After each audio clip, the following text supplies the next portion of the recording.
What's up, guys? Today, I really want to try something different.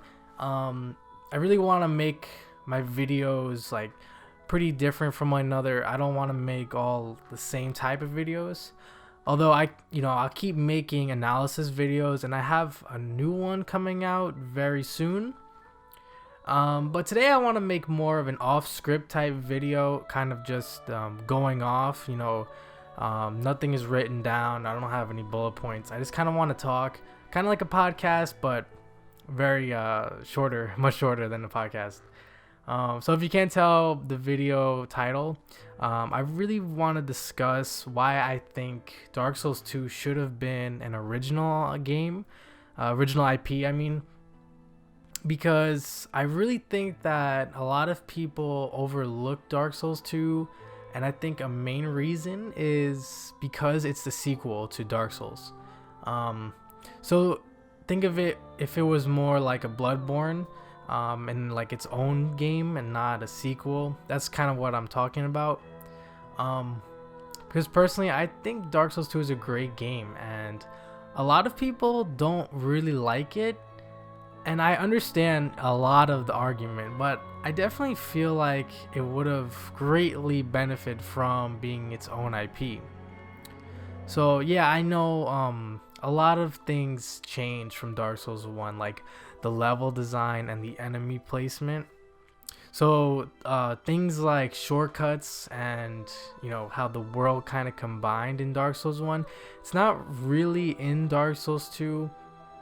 There are shortcuts, but a lot of them are kind of pointless, like that tree in Huntsman's Copse, or it's hard to think, but there's shortcuts in the game, but a lot of times they don't really benefit the player because there's usually a bonfire nearby. And that's another thing with Dark Souls 2.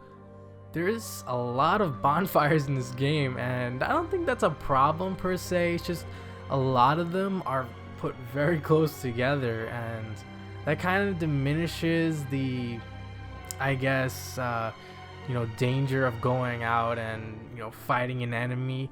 Well, I mean, there's not really that much of risk if a bonfire is so close to you at all times.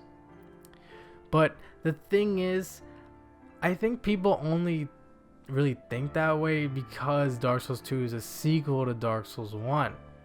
I mean, a lot of things really changed in Dark Souls 2. Like the combat, it's a lot like more, faster, and it's kind of like the bridge between Dark Souls 1 and Bloodborne.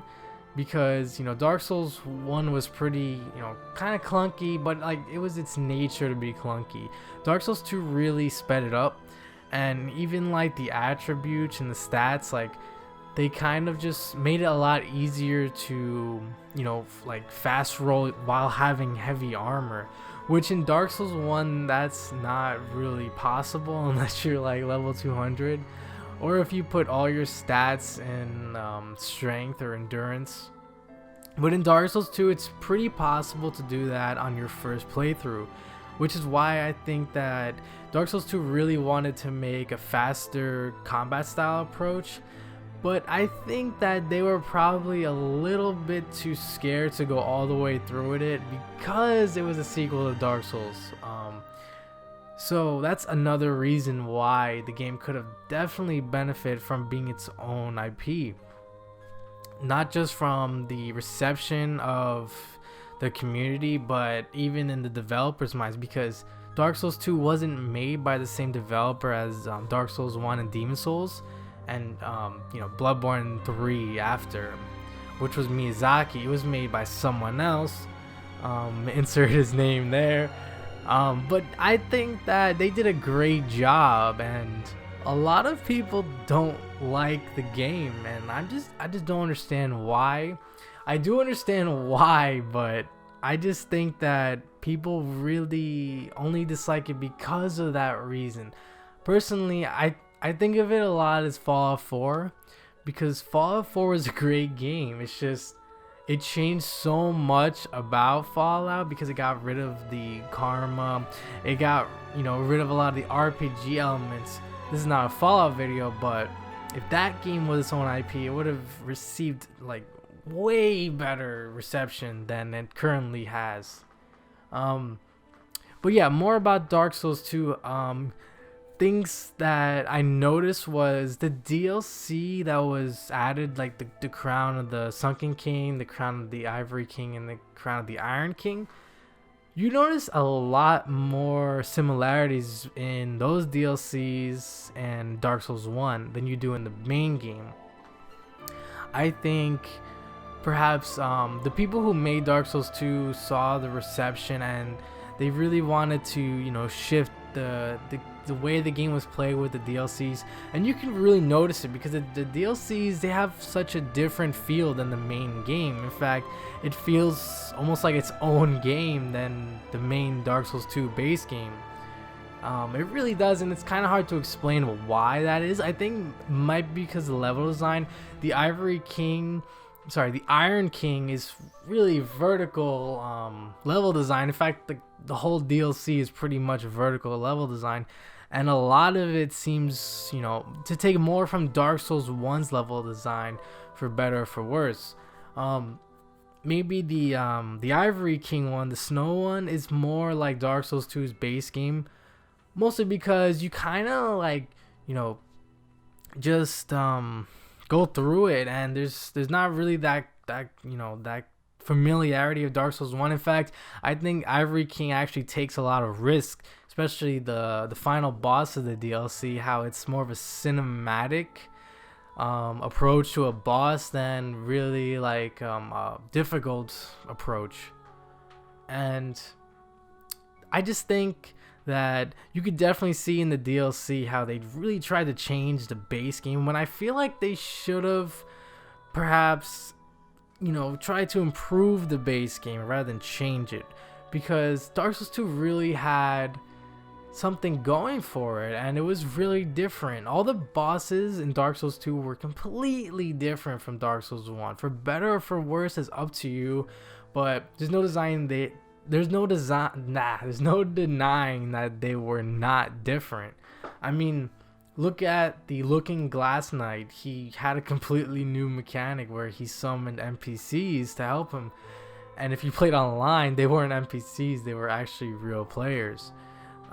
This is very different from what we've seen before. I mean, we've seen the monk in Demon's Souls, but that was completely a player or an NPC if you're offline. But this time you have to deal with the actual boss and an invader, pretty much, which was so unique to Dark Souls 2. And you know, they kind of, you know, did that again with Dark Souls 3 DLC. Another boss that I could think of were the Sentinels, and a lot of people hate the Sentinels, including myself, but they really were different than anything we've really seen in Dark Souls 1 or Demon's Souls. Because yeah, I mean, the Four Kings, they came in one by one, but the Sentinels, they were just, you know, 3 of them ready to attack you, and we haven't really seen that yet. I mean, you know, just 3 real bosses ready to attack you. It's very unique, I think, and I feel like, you know, the level design, although, you know, it didn't have the shortcuts, it didn't need the shortcuts because it wasn't designed that way. Dark Souls 1's level design was designed to wrap around. You know, you go to the Undead Burg, and then you take the elevator down to Firelink Shrine, and then you can go down to New Londo, wrap around to Blighttown, you know, whatever. It was designed that way. Dark Souls 2 wasn't, which is fine because not every game has to have that level design, you know. I mean, Dark Souls 2 it had different branches. Like you could go to Hyde's Tower, or you can go to the Forest of the Fallen Giants. Either one could be your first location, you know. But those locations didn't necessarily connect. I mean, you know, if you went to No Man's Wharf, yeah, you could go to Hyde's Tower that way, but it's kind of different than what Dark Souls 1 did, which is great. You know, not every game should be the same. And I just think that people really look at Dark Souls 2 from a certain perspective and a certain expectation, which is very natural for a sequel and something a part of a series, which is why I personally think that Dark Souls 2 should have been its own IP. I mean, even if you look at the lore and, you know, all the lore that was changed in Dark Souls 2, it's all completely different from Dark Souls 1. And, you know, like Demon Souls and Dark Souls 1, they're completely separated, and the only connection I could think of is, you know, orange scenes in the game for some reason, and the final boss has a connection to Manus. But they could have done rid of all of that and just had like that completely new lore to it, which was great, and it's just something different from the first game. Whereas Dark Souls 3 took too much from the first game and ended up just being, you know, a really like nostalgia hype game that it just kind of really diminished Dark Souls 3 in a way that Dark Souls 2 did not suffer from, you know, because it was really different from the first one and Demon Souls. So that's just kind of what that's just kind of what I wanted to, you know, bring to the table to you guys. And I just kind of, you know, just went off about my ideas and thoughts about the subject. You know, I don't have any notes or anything written down. But yeah, I just kind of wanted to make this type of video, some quick video to give you guys an idea of what I think, you know, FromSoft could have done to really improve Dark Souls 2 as a whole, and, you know, the reception of it. And I just think that people would have really taken Dark Souls 2 differently if it had that different approach. But let me know what you guys think about that. You know, I mean, you don't have to agree with me. That's completely fine. I just want to start like a discussion about it. And, you know, who knows, maybe someone will agree with me, maybe you won't. That's fine. I just want to hear more about it because I think it's a really, you know, important thing to think about with this game. Just the reception it received, and, you know, the sales, and, you know, the retrospective about it, how people look at it now. And, you know, it's just all these things kind of factor into why I wanted to make this video. So I hope you guys liked it, and I'm working on some more stuff. So if you liked the video, maybe subscribe, like if you want. I would really appreciate it. And please comment, let me know what you think, let me know what you think I could do better.